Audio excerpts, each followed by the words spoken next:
Et chère population, Karim Ouattara a damé le pion sur toutes les personnalités de la partie septentrionale au sud de l'est à l'ouest de toutes les contrées de Tréville. Tréville ne rêve et tout Abidjan Sud ne rêve que pour Karim Ouattara. Toute la Côte d'Ivoire veut voir Karim un jour mais occuper un poste. Mais il n'a pas besoin de ça. Mais tout le monde est unanime que Karim peut conduire la destinée de la jeunesse de la Côte d'Ivoire vers un Côte d'Ivoire, une nation paisible, rien en tout.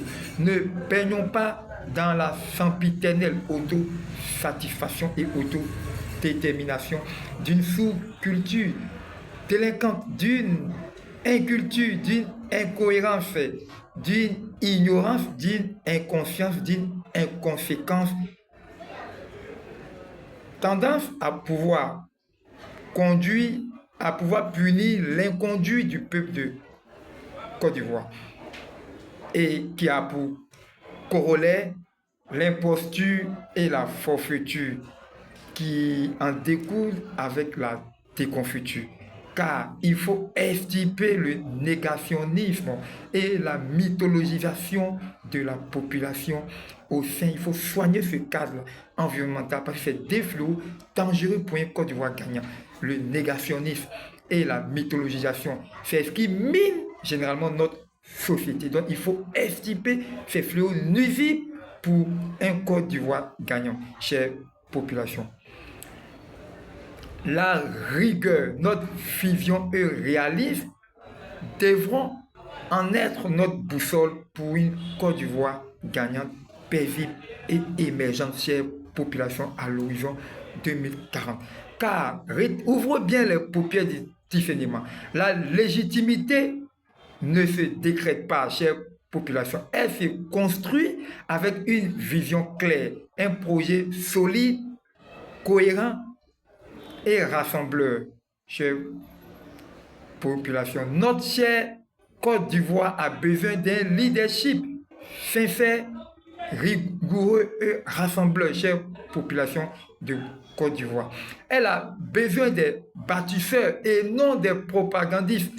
Elle a besoin de justice et non de clientélisme masqué, chère population de Côte d'Ivoire. Elle a besoin, notre chère nation, d'un cap, d'une vision et d'un espoir. C'est en cela que nous, qui étions jeunes dans les années 90, nous avons vu, nous avons constaté et nous avons ovationné, adulé et choisi le président Alassane Ouattara.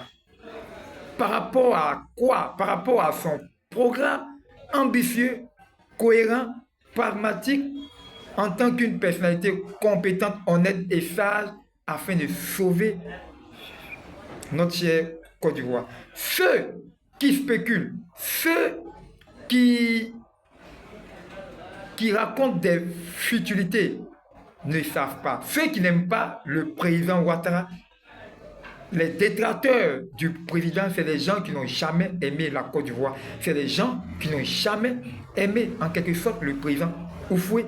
Et c'est des gens nuisibles qui n'aimaient pas le travail bien fait. Alassane a sauvé le père fondateur, fatigué qu'il était, qui avait la guidance du navire. Le père fondateur était en train de piloter le navire, qui avait tout donné, mais le navire était en plein milieu maritime. En 90, le navire coulait.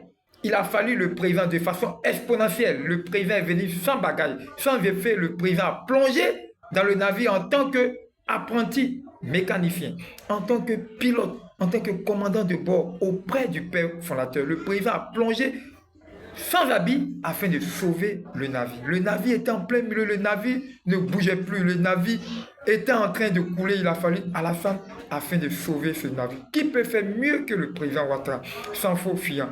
Donc aujourd'hui, Alassane a montré sa bravoure en moins de 6 mois à sauver ce pays-là du glaive.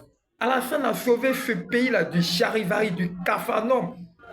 Car les prophètes d'Apocalypse éternels, cassant les oiseaux de mauvais augures, avaient annoncé l'Apocalypse en Côte d'Ivoire au temps d'Ali Baba et les 40 voleurs.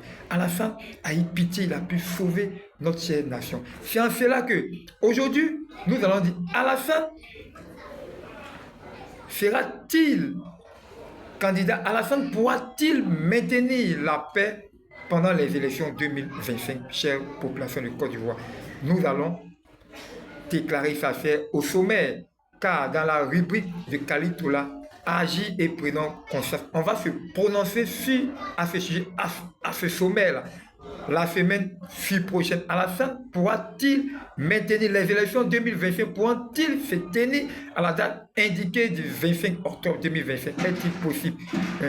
Secondo, est-ce que l'exclusion de Tidjam Thiam, Laurent Gbagbo, Soro Guillaume peuvent-ils avoir une influence négative?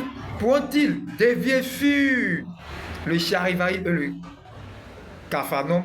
Est-ce qu'il y aura le glaive du fait que Tidjam Thiam ne prenne pas part aux élections 2025, que Laurent Gbagbo et Soro Guillaume? Est-ce que les élections pourront mieux se tenir? Est-ce que le pays sera-t-il en paix? Affaire à suivre au sommet, ce sujet sera énuméré. Nous allons en débattre, nous allons donner notre point de vue la semaine prochaine. Aujourd'hui, ouvrons bien le paupières pour ceux qui me suivent, d'où que vous soyez. Alassane, le président Ouattara a-t-il réellement formé un plausible apprenti pilote afin de piloter le navire émergent gagnant? Ou le président a-t-il un dauphin putatif? Je n'y crois pas. Le président Alassane n'a pas de dauphin putatif. À ceux qui me suivent, ouvrons bien les paupières du discernement. Pour ceux qui savent lire entre les lignes, le président a sûrement un successeur plausible, successeur qui est au sein du navire. En l'occurrence, je vous dis, ils sont trois. Ces successeurs-là seront dévoilés dans le prochain direct de Kalitola. Car au sein du navire, trois potentialités, ils sont trois personnalités hors nombre qui ont la capacité, comme je l'ai dit dans le direct passé, qui peuvent succéder, qui ont appris à guider le navire, qui peuvent succéder au président Ouattara. En l'occurrence, Kone Timoko, mais fatigué, vu l'âge, sa santé n'étant pas très bonne, Kone Timoko décline l'offre. Tiene Brahima Ouattara qui a le charisme, la carrière, l'autorité et l'aura. Tiene Brahima Ouattara est honnêtement, lucidement celui qui peut succéder au pilote, le président Ouattara. Tiene Brahima Ouattara a appris pendant plus de 30 ans à piloter les navires auprès du président. Il en a la capacité réelle. Et aussi, il y a le petit Karim Ouattara qui a damé le pion à toutes les personnalités qui ont net ça ici, qui peut réussir cette mission, pas de piloter pour être président, mais Karim est le pion de la jeunesse, est le pion de toute une jeunesse meurtrie dans sa chair afin de sauver les communes. Avec Karim, on gagne, mais pour gagner. Aujourd'hui, population de Côte d'Ivoire, je mets fin à ce direct. Merci infiniment, que Dieu vous bénisse, que Dieu vous protège pour le prochain direct. Merci.